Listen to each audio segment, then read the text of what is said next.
Good morning guys. Ang gagawin natin ngayon, i-align natin to. Last week nabash ako sa sa gap na yan. Kaso kasi kakabit na ng bumper tapos babaklasin pa eh. Tapos magkakabit pa ako fog lights kaya hindi ko pa inaayos, diba?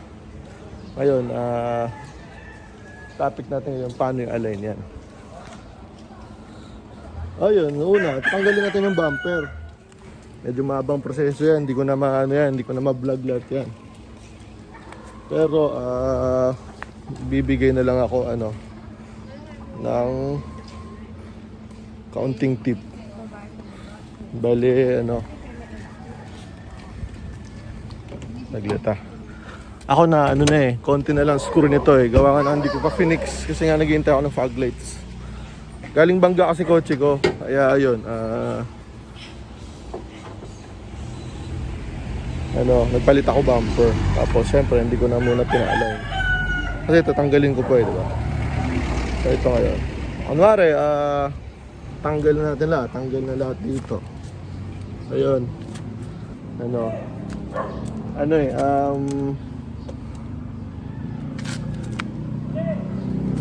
Ito, tatanggalin ko na.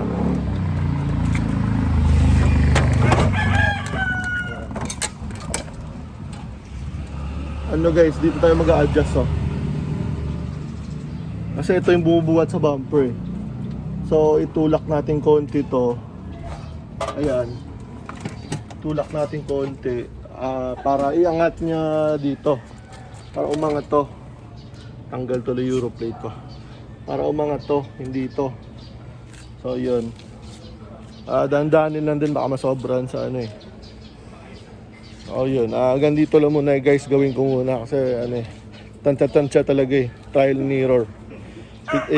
Video ko na lang mamaya pag fit na. Hey guys, saglit. So ayan guys, tinulak ko siya konti kasi hindi ko sinobra kasi baka masobra na naman dikit eh. So yan, ngayon medyo pansin na yung diba, yung improvement. Konting-konti lang naman. Pero ayun, babaklasin ulit siya kasi kulang pa. Tapos tutulak ulit yun. Bali ditong screw na to, bolt yan. Diyan yun yung bumubuhat kasi bumubuhat pag Kaya itutulak ko ulit ganyan para itulak mo ulit pag Ayan, hinihingal ako, hirap maghirap nakamas, medyo. Ayun guys, balik ako guys, push ko lang ulit ng tingnan natin kung sakto na. Ayun, bali kailangan pala natin yung deep socket ganito. Ewan ko na tawag dito, basta ganito. May nabibili nun parang T kung wala kayong socket para hindi kayo mapagastos. Subukan natin.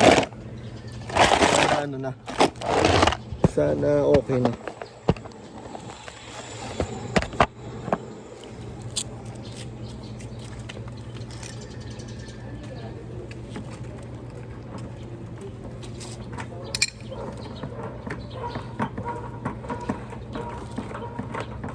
Sana okay na to. Medyo mataas-taas na yung buhat nito.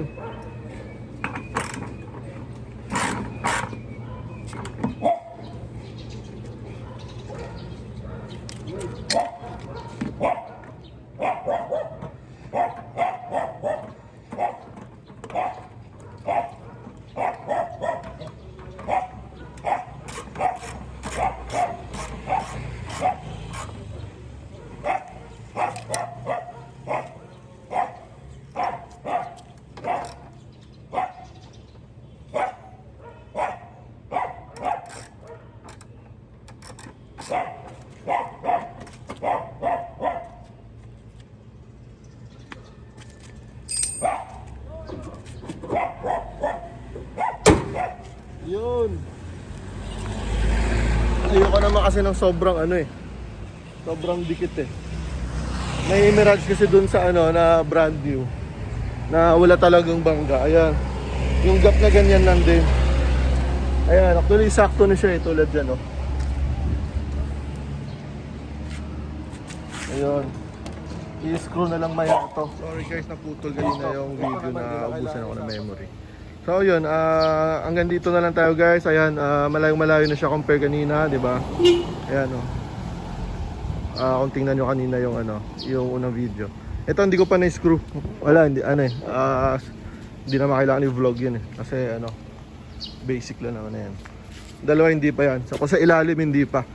Ayun, napakita ko lang na dito lang ito talaga nagdadala kasi tinutulak niya ito eh. So dyan eh, para makakuha ng alignment na ganyan. Ayun, after nito, yan ako na, i-screw ko na, i-fix ko na kasi tawag nito. Okay na siya, naka-align na. So guys, hanggang dito na lang po. Salamat sa panood. Sana makatulong ako sa inyo. Mag-ingat po kayo. Mga ka-Mirage, mag-ingat. Like and subscribe na lang po para updated tayo sa future DIY natin. And salamat ulit. Thank you and paki-share na lang din po para makatulong. Have a nice day.